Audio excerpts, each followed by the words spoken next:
बच्चों, आप कैसे हैं? उम्मीद कर रहे हैं आप अच्छे होंगे और पढ़ाई भी अच्छे से कर रहे होंगे। आज जैसा कि आपका पिछला जो पेपर था गणित यानी मैथ था और बायोलॉजी का था, उम्मीद कर रहे हो आपका पेपर भी अच्छा हुआ होगा। और इस वीडियो में आपके अगले पेपर भौतिक विज्ञान यानी फिजिक्स का महत्वपूर्ण प्रश्न लेकर के आए हैं, जो आपके बोर्ड पेपर के लिए बहुत महत्वपूर्ण होगा। जैसा कि बायोलॉजी का मैंने क्वेश्चन दिया था, अब बायोलॉजी का क्वेश्चन जितना भी क्वेश्चन पूछा था सब उसी क्वेश्चन में से पूछा था। आप उसको क्या कर सकते, मैच कर सकते, सब उसी में से पूछा था। इसलिए मैं भौतिक विज्ञान का महत्वपूर्ण प्रश्न आपके लिए लेकर के आया हूँ, जो आपके बोर्ड पेपर के लिए बहुत महत्वपूर्ण होगा। और उसमें मैं पार्ट 1, 2 करके मैं पार्ट दूंगा, जिसमें मैं पूरा फिजिक्स का टॉपिक यानी जो भी होगा यानी अध्याय 13, 14 तक जितने भी टॉपिक होंगे सबसे संबंधित महत्वपूर्ण क्वेश्चन हम आपको क्या करेंगे, देंगे, जिसके बाद आपको कोई समस्या नहीं होगा। इसमें थ्योरी भी होगा, न्यूमेरिकल भी टाइप का होगा। इसलिए मैं थोड़ा जल्दी इसको स्टार्ट करता हूं, क्योंकि आपको ज्यादा लंबा वीडियो नहीं होने देना चाहता हूं। इसलिए आइए हम देखते हैं अध्याय 1 वैद्युत आवेश तथा क्षेत्र का क्या करते हैं। हम देखते हैं पहला क्वेश्चन क्या कर रहा है। कह रहा है कूलाम के नियम को स्पष्ट कीजिए तथा इसका महत्व भी बताइए।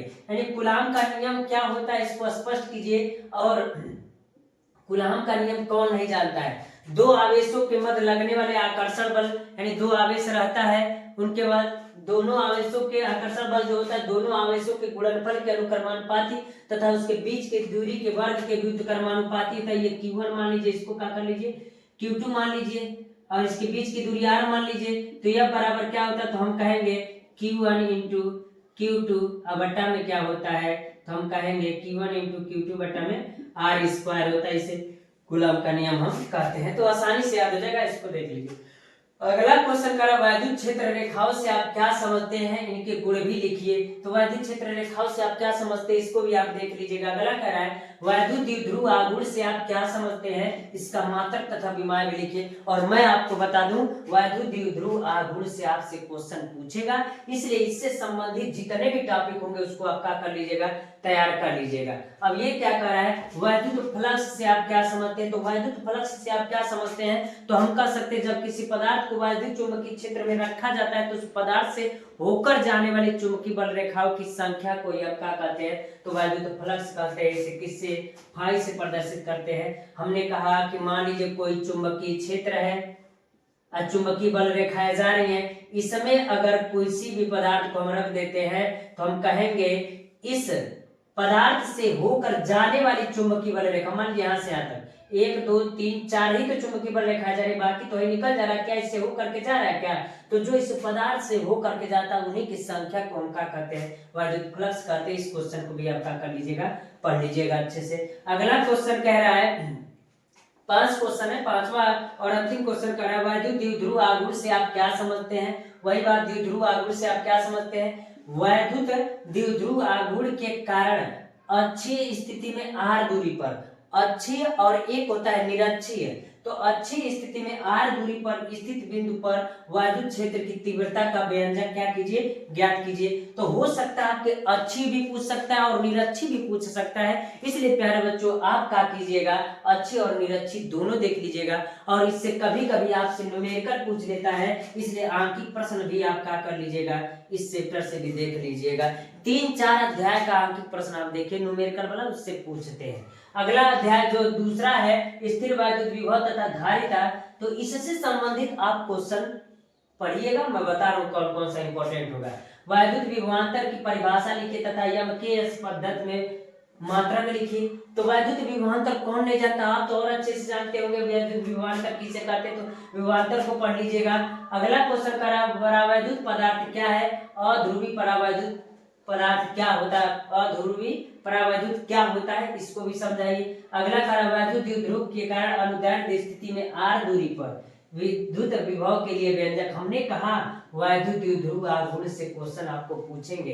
अनुदैर्ध्य स्थिति में R दूरी पर वैद्युत विभव के लिए व्यंजक क्या कीजिए, प्राप्त कीजिए। इस क्वेश्चन को आप क्या कर लीजिएगा, देख लीजिएगा। अगला कह रहा है समांतर प्लेट संधारित्र की धारिता का व्यंजक व्युत्पन्न कीजिए। इसकी धारिता कैसे बढ़ाई जा सकती है। अगर कह दिया अध्याय 2 का अगर सबसे महत्वपूर्ण अगर टॉपिक कोई है तो यह टॉपिक है। और ये कह रहा है कि समांतर प्लेट संधारित्र, समांतर प्लेट संधारित्र 2 प्लेट रखे गए हैं, तो इसकी धारिता का व्यंजक व्युत्पन्न कीजिए और इसकी धारता कैसे बढ़ाई जा सकती है ये भी बताइए। ये व्यंजक व्युत्पन्न कीजिए, बहुत आसान भाषा में हमने आपको बता भी दिया है। तीसरे प्यारे बच्चों इसको देखिएगा।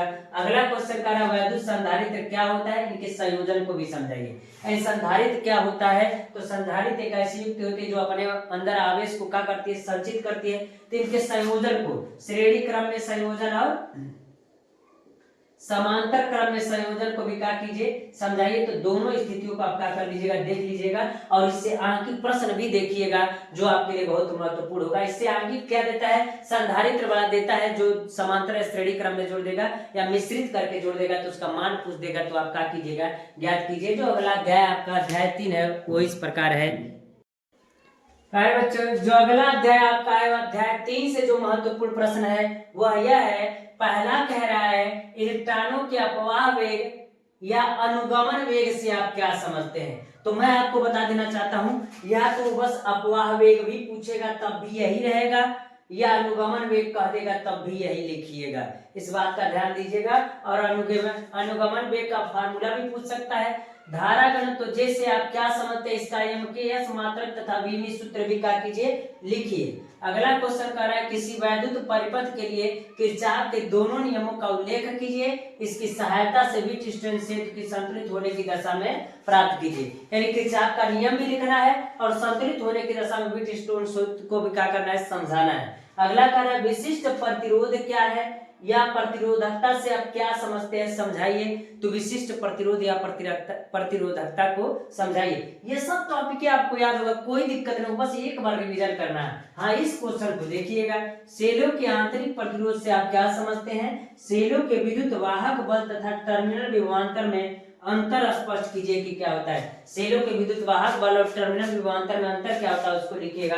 और अगला कार्य विभवमापी की संरचना तथा कार्यविधि का वर्णन कीजिए और इसका आंकिक प्रश्न भी आपका कर लीजिएगा, देख लीजिएगा। और अध्याय जो 4 है इससे संबंधित जो पहला क्वेश्चन है, कर चुंबकीय क्षेत्र से आप क्या समझते हैं, इसके गुणों का उल्लेख कीजिए। चुंबकीय क्षेत्र से आप क्या समझते हैं, इसके गुणों का उल्लेख कीजिए। तो चुंबकीय क्षेत्र क्या होता है उसको लिखिएगा, उसके गुण को लिखिएगा, कैसे कैसे कार्य करता है, कब वो आकर्षित करेगा, कब प्रतिकर्षित करेगा, कहां पर चुंबकीय बल अधिक होता है, कहां पर कम होता है, ये लिखिएगा। वायु सेवट का नियम लिखिए तथा प्रयुक्त संकेतों का अर्थ भी लिखिए। तो वायु सेवट भी आपका इंपॉर्टेंट है। एम्पियर का परिपथी नियम भी समझाइए, ये भी इंपॉर्टेंट है। अगला कार्य लारेंज बल से आप क्या समझते हैं, समझाइए। यानी लारेंज बल क्या होता है इसको समझाइए। और इससे अगर सबसे अंतिम क्वेश्चन जो है वो कर रहा है साइक्लोट्रॉन क्या है, यह किस सिद्धांत पर कार्य करता है, इसको समझाइए। तो हम कह सकते हैं अध्याय 3 और 4 का महत्वपूर्ण प्रश्न इतना होगा जो आपके लिए महत्वपूर्ण होगा, इसी में से क्वेश्चन आएंगे। जो आपका अध्याय 5 का महत्वपूर्ण प्रश्न है चुंबकत्व एवं द्रव्य, तो उससे हम संबंधित आपको क्वेश्चन बताएंगे। और मैं आपको बता दूं इससे 3 ही 4 क्वेश्चन महत्वपूर्ण है, इसी में से पूछना होगा तो पूछेगा। और इसमें भी पहला क्वेश्चन जो होता है कि दिक्पात कोण तथा नमन कोण को परिभाषित कीजिए। यानी दिक्पात कोण या नमन कोण को परिभाषित कीजिए। और दूसरा जो है चुंबकीय आमुत्तर और भौगोलिक आमुत्तर की परिभाषा दीजिए। तो जो चुंबकीय आमुत्तर और भौगोलिक आमुत्तर को समझ जाएगा वो दिक्पात कोण को आसानी से क्या करेगा, समझ जाएगा। प्यारे बच्चों अगला कार्य है इसका निग्राहिता और धारणशीलता को समझाइए। तो निग्राहिता और धारणशीलता किसे कहती है, तो बहुत आसान हम कह सकते हैं, जब किसी भी चुंबक के चुंबकत्व गुण को खत्म किया जाता है तो उसको निग्राहिता कहा जाता है। और जब कोई चुंबक के अंदर चुंबकत्व का गुण धारण कर लेता है तो उसको धारणशीलता कहते हैं। इस प्रकार अगला कह रहा है आपेक्षिक चुंबकशीलता से आप क्या समझते हैं, समझाइए। यानी इतना ही क्वेश्चन जो है अध्याय 5 से आपका महत्वपूर्ण होने वाला है, इतना क्वेश्चन आप दोहरा लीजिएगा बस। अगला क्वेश्चन देखिएगा अध्याय 6 जो होगा वैद्युत चुंबकीय प्रेरण से आप क्या समझते हैं, यानी इससे क्या करना हमको क्वेश्चन बताना है। तो कह रहा है वैद्युत चुंबकीय प्रेरण संबंधी लेंज का नियम बताइए, या वैद्युत चुंबकीय प्रेरण संबंधी नियम क्या होता है समझाइए। इस क्वेश्चन को देख लीजिएगा, लेंज का नियम इसके पिछले वाले पार्ट में भी हमने बताया था। तो अगला क्वेश्चन देखिएगा फैराडे के चुंबकीय प्रेरण संबंधी नियम लिखिए। तो फैराडे के चुंबकीय प्रेरण संबंधी 2 नियम है, दोनों नियमों को लिखने के लिए कहेगा तो दोनों को क्या कीजिएगा, लिखिएगा। अगला क्या है स्वप्रेरण गुणांक की परिभाषा दीजिए, मात्रक तथा विमी सूत्र भी आपका कीजिए, लिखिए। भंवर धाराएं क्या होती हैं, इनमें होने वाली हानियों को समझाइए। यानी भंवर धाराएं क्या होती है, इनमें होने वाली हानियों को समझाइए। और ट्रांसफार्मर की क्रोड में इनको उत्पन्न होने वाली हानियों से किस प्रकार रोका जा सकता है, एंड ट्रांसफार्मर में जो भंवर द्वारा हानियां उत्पन्न होती है उसको कैसे रोका जा सकता है, इसको भी आप क्या कीजिए समझाइए। और इस अध्याय का अंतिम जो क्वेश्चन है वो कह रहा है अन्योन्य प्रेरणा से आप क्या समझते हैं, अन्योन्य प्रेरणा गुणांक की परिभाषा दीजिए। तो अन्योन्य प्रेरणा सिद्धांत पर ही तो ट्रांसफार्मर कार्य करता है, तो ट्रांसफार्मर से भी क्वेश्चन पूछेगा तो आप बता सकते हैं। अभी अगले पार्ट में भी देगा इसका जिक्र, तो ट्रांसफार्मर से पूरी बात हम बताएंगे कितने प्रकार के कैसे होते हैं। अध्याय 6 से इतना महत्वपूर्ण क्वेश्चन था। अगला जो अध्याय आपका 7 है वह कह रहा है पहला क्वेश्चन, प्रत्यावर्ती धारा से आप क्या समझते हैं, इसके औसत मान से आप क्या समझते हैं। तो ये भी इंपॉर्टेंट टॉपिक होने वाला है। आपको पता होगा कि डीसी करंट जो होता है वो ऐसे होता है, जो प्रत्यावर्ती होता है वो कैसा होता है, साइनसोइडल होता है। तो हम कह सकते हैं कि प्रत्यावर्ती धारा से आप क्या समझते हैं, इसको भी आप समझा दीजिए। अगला कह रहा है प्रत्यावर्ती धारा के वर्ग माध्य मूल मान से आप क्या समझते हैं, समझाइए। इसका मान धारा आयाम के पदों में क्या कीजिए, व्यक्त कीजिए। यानी प्रत्यावर्ती धारा के वर्ग माध्य मूल मान यानी आरएमएस वैल्यू से आप क्या समझते हैं, आरएमएस वैल्यू से आप क्या समझते हैं, इसको समझाइए। कड़ा अनुनादी आवृत्ति से किसे कहते हैं, तो अनुनादी आवृत्ति वह आवृत्ति होता है जिसमें प्रेरणी प्रतिघात और धारती प्रतिघात जो होता है दोनों बराबर हो जाता है, तो उस आवृत्ति को हम क्या कहते हैं, अनुनादी आवृत्ति कहते हैं। अगला कह रहा है ट्रांसफार्मर किस सिद्धांत पर कार्य करता है, ऊंचाई तथा अपचाई ट्रांसफार्मर को स्पष्ट कीजिए। ट्रांसफार्मर किस सिद्धांत पर कार्य करता है, तो हम कहेंगे ट्रांसफार्मर अन्योन्य प्रेरणा सिद्धांत पर कार्य करता है, यानी म्यूचुअल इंडक्शन पर कार्य करता है। एवं कह रहा है ऊंचाई तथा अपचाई ट्रांसफार्मर की को स्पष्ट कीजिए, यानी स्टेप अप और स्टेप डाउन ट्रांसफार्मर को क्या कीजिए, समझाइए। तो आपको जैसा कि पता ही है, अगर हम कहें कि ट्रांसफार्मर अगर होगा तो मान लीजिए ट्रांसफार्मर की प्राथमिक कुंडली ये होगा, ठीक, और द्वितीय कुंडली क्या होगी, ये होगी। तो आप बताइएगा इस स्थिति में अगर हम कहें तो प्राइमरी कुंडली जो इसमें फेरों की संख्या अधिक है कि इसमें अधिक है, तो हम कहेंगे प्राथमिक कुंडली में अधिक है और इसमें क्या है, कम है। तो अधिक से कम जा रहा है तो घट रहा है, तो स्टेप डाउन हो रहा है, तो स्टेप डाउन ट्रांसफार्मर होगा। अगर कोई कहे तब स्टेप अप ट्रांसफार्मर कैसे होगा, तो जस्ट इसका अपोजिट कर दीजिएगा, प्राथमिक कुंडलियों में फेरों की संख्या क्या कर दीजिएगा, कम कर दीजिएगा, और द्वितीय कुंडलियों में फेरों की संख्या क्या कर देंगे, अधिक कर देंगे। तो यह कौन सा ट्रांसफार्मर होगा, तो हम कहेंगे प्यारे बच्चों यह स्टेप अप ट्रांसफार्मर होगा। क्यों, क्योंकि इसमें पहली कुंडली में फेरों की संख्या कम तथा दूसरी कुंडली में अधिक है, तो बढ़ रहा है, तो स्टेप अप होगा, यानी हम कह सकते हैं ऊंचाई ट्रांसफार्मर होगा। तो इस दोनों बात को आप क्या कर सकते हैं, समझा सकते हैं। और कह भी रहा है एक ऊंचाई ट्रांसफार्मर न्यूमेरिकल भी दिया है, ऊंचाई ट्रांसफार्मर कि प्राथमिक व द्वितीय कुंडलियों में फेरों की संख्या क्रमशः 100 तथा 8000 है। यदि प्राथमिक में 120 वोल्ट का प्रत्यावर्ती लगाया जाए तो परिणमन अनुपात तथा द्वितीय में उत्पन्न वोल्टता ज्ञात कीजिए। सबसे आसान अगर कहा जाए तो इस पार्ट से न्यूमेरिकल, तो ट्रांसफार्मर का एक न्यूमेरिकल एक ही फार्मूला था, उसी पर लगाइएगा और तुरंत ये आ जाएगा। अगला क्वेश्चन देखिएगा क्या कह रहा है, प्रत्यावर्ती धारा जनित्र से आप क्या समझते हैं, इसकी रचना तथा कार्यविधि को समझाइए।